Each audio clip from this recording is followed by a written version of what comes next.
Hello and welcome to the Tech Guy Zone. I'm Oliver, I'm the tech guy, and I'm very happy that you switch on my channel. It's a new channel, so if you like it, please give me a thumbs up and please subscribe to my channel. I will be very happy. Now, I didn't do a video for now 2 weeks, I think, and I wanted to change my axis, and I messed I messed it up, really. The issue is, don't design complete new things if you have only one printer. It's not a good idea. If you design new things for your one printer, have another printer to print the parts if you did a mistake. I will make another video about that x-axis right away after that video. But now, because my x-axis is also ready, so please watch that, it will be interesting. But today I'm going to focus on my bed. I attached this magnetic surface, and I think most of us who do 3D printing have this kind of thing. But it has so many disadvantages, and I walk you through, which there are a lot of things which I do not like about the surface, and I'm going to get rid of it. So the first thing is that this surface has a thickness, okay? Now this thickness, I'm not 100% sure. I measured it, but it's very tricky to measure because it's a surface, right? Now you can measure it, use this, but it's also a little bit soft. But I measured, and I think it has maybe an error of 0.5 millimeter throughout the sides, or maybe even bigger. Now you have glue, you have this magnetic surface, which I'm also not 100% sure how does this behave in a temperature application. Will it get higher a little bit? And we all know who is doing 3D printing, we know that 0.1 millimeter, 0.2 millimeter is a lot, because this is our first layer, right? So we always need to be very careful, and I like to design things which are accurate, and this layer adds an inaccuracy. The next disadvantage of this layer is that now if I want to use PEI, it's fine, you know, this sticks magnetic, that's okay. But if I want to use now glass, okay, I actually have an additional layer in between, which adds inaccuracy. The other thing is that this magnetic layer is for around 80 degrees. So going above 80 degrees, we have two issues. First of all, through time, the magnetization of this, by applying more and more heat, is getting less. The second issue is that above 80 degrees, I run in trouble because the magnetization is getting much worse, and it's pretty much disappearing at around 100 degrees. And for ABS printing, I print around 100 degrees of my bed. Counting it all together, I don't think that this is a good solution, right? So my goal is to make this accurate. And in order to get accurate, I want to get better and accurate. Means I want to change different surfaces for different printings. I want to be magnetic, because I want to use, especially for ABS, I'm using this PEI. It's perfect. I don't need any chemical, it's just attaching to it, but we go there. Why? So I need to get rid of that.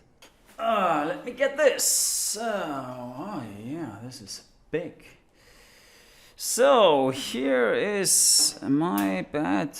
Here is my bed design. First of all, I need a magnet.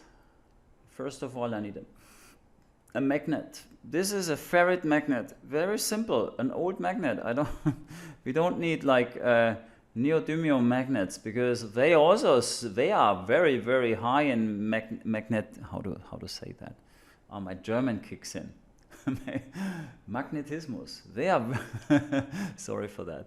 They are very strong magnets, the neodymium magnets. But heat them up to 80 degrees, they will be gone as well, right?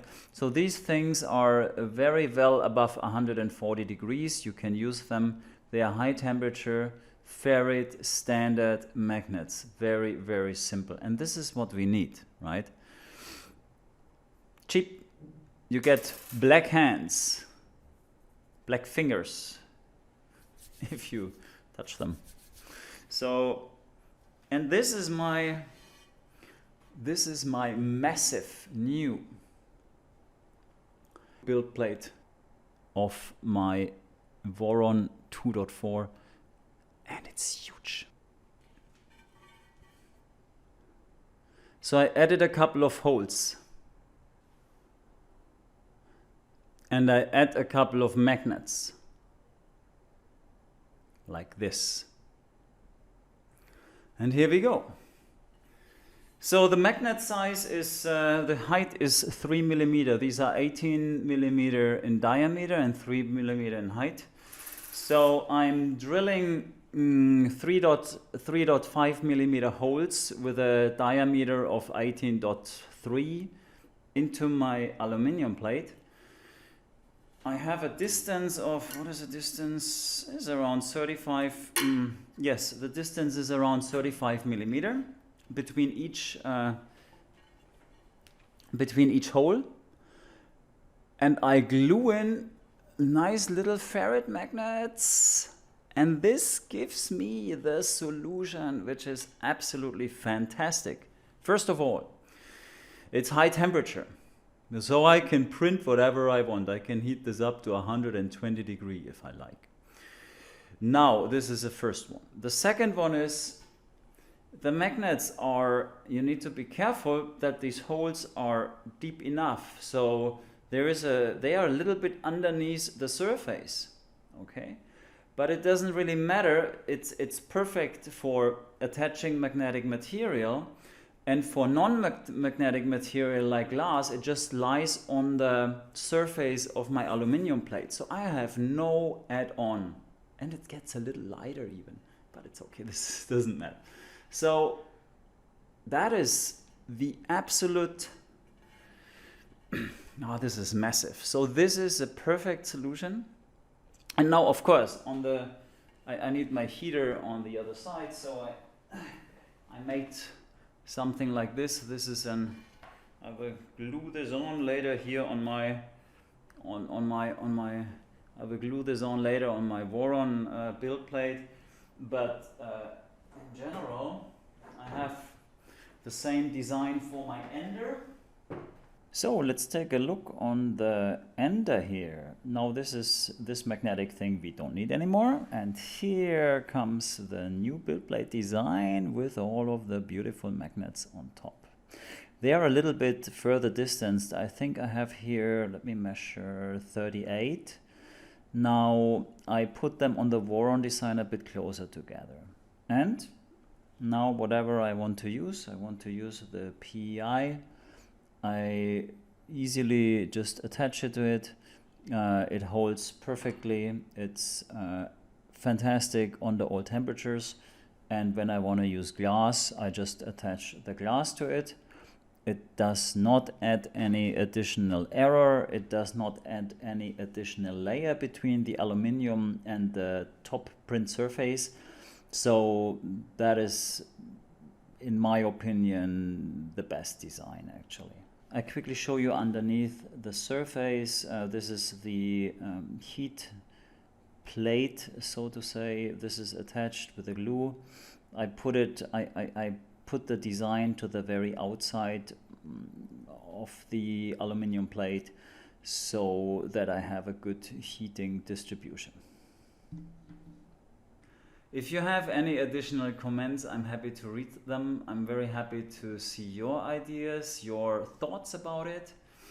If you have questions, let me know. Please follow my channel. So thank you very much for watching today. Please give me a thumbs up and don't forget to subscribe.